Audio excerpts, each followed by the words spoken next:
Bonjour à tous. Aujourd'hui, on va comparer deux méthodes d'investissement en immobilier, les SCPI et l'immobilier fractionné. Alors, une SCPI, c'est une société civile de placement immobilier qui va collecter des fonds issus principalement d'investisseurs particuliers pour acheter de l'immobilier.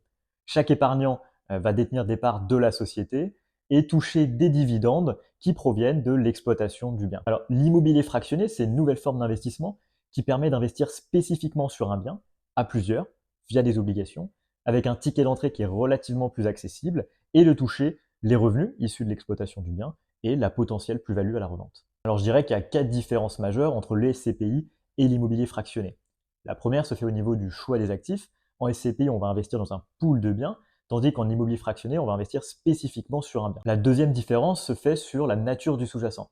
En SCPI, on va investir principalement dans l'immobilier tertiaire, qui souffre malheureusement aujourd'hui de la conjoncture et de la tendance de fond portée par le développement du e-commerce et du télétravail. Et tandis qu'en immobilier fractionné, le choix est beaucoup plus large selon les plateformes. Chez Fragments, on investit notamment dans du résidentiel à fort potentiel de revalorisation. Et troisième différence, le ticket d'entrée. En SCPI, on est plutôt aux alentours de 1000 euros. En immobilier fractionné, on peut investir à partir de 50 euros. Et enfin, concernant les frais, ces derniers sont généralement un petit peu plus élevés en SCPI, parfois un peu plus opaques aussi. On peut compter entre 8 à 12% en SCP pour les frais d'acquisition, contre 5% chez Fragment.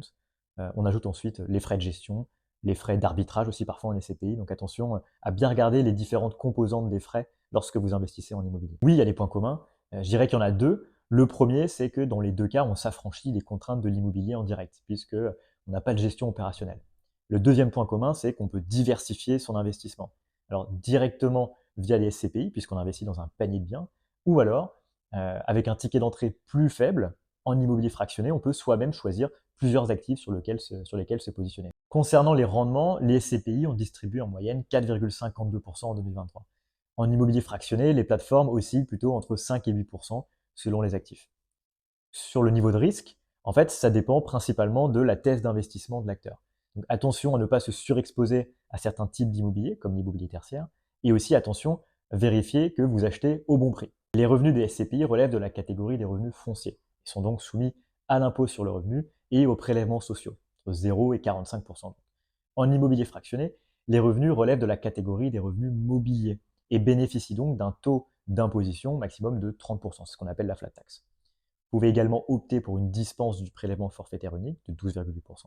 Et un autre avantage majeur de l'immobilier fractionné versus les SCPI, c'est que vos obligations ne rentrent pas dans le calcul de l'impôt sur la fortune immobilière pour les revenus. Je dirais que les SCPI sont idéales pour les personnes qui cherchent un investissement traditionnel directement diversifié, et puis l'immobilier fractionné idéal pour les personnes qui souhaitent choisir directement dans quel bien investir, avec des frais plus maîtrisés et un ratio bénéfice-risque souvent meilleur.